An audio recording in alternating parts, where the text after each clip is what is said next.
Bonsa Nsuaem so eno ewo Kasee Nsuaem ewo Western region ho nsuo na buban kra tre na hiemu abarewura nkronum asese inyapade bi so nya baabi ode wonti ebeto aka ho bi amanka kwan a wonfa so de kowura mu Tarkwa no eno so emu achemienu nti ama traffic pa na de aba Tarkwa ne takrade kwansem pono eso na nesi brew money ya wo Space FM etwaso.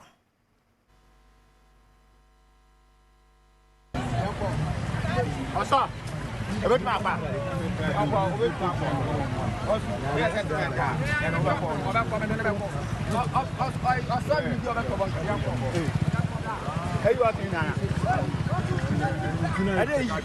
Ade yi tin na na sana. Ah, ani si da ka tin na mo. Ade yi. Antu ka tin na yi dia. Ana jano mo jina ye na yi ya na be shi.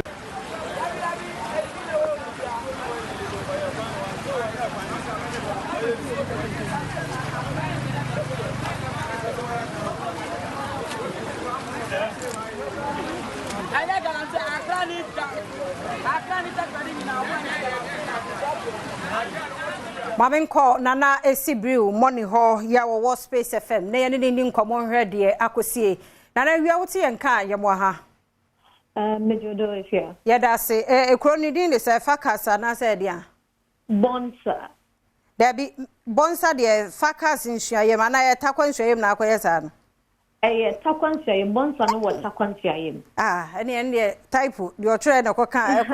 akotwere fansa Nsuaem yo ye da se enti wenu ye da benso no ene se kuro no mu nyina asi if you say yes Tarkwa has in Sutapa and see a friend 2 o'clock special and see even before yebaba raining season Tarkwa the new dry season they be an suto into about 2 o'clock there baby will be I assure the day to no bottle na nsuno means zia ko share Monday no Saturday but share Tuesday in the also from Kakra but Wednesday in the water from Wednesday na and then okay and no I don't know ma Bonsa Rier no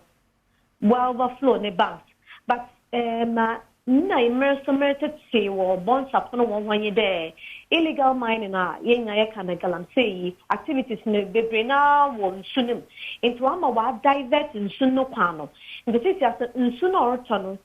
Sunday ya mahwewi ma wi mi kwan ye into na ebi mpa nsuno so no to bi ma chronoze mo besine nya kra mo besine nye city ano dam Bonsa nsu so ana no supply nsu ze matakwa nyina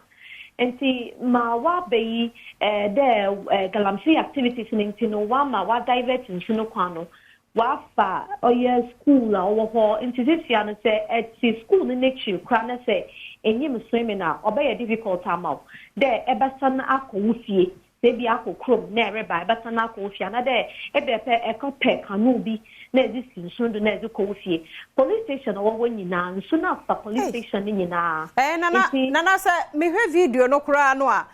me hu ne sa che se ene se hoye police station na se efie bi si ho no nsuo nko a enti omo ye dey since when titi from Wednesday no safo na omo ofie ho ana omo pie free ho titi ana omo nyina we fi ho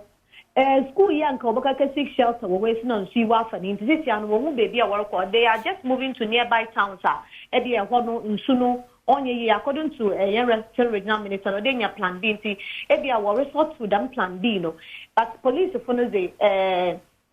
awana na wo cells no was one abatakwa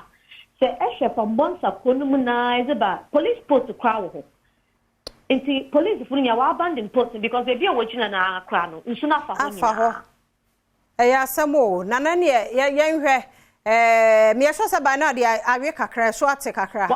no that so kakra na mum no problem o wan there wa ma ekwan no mu baby no ma che bie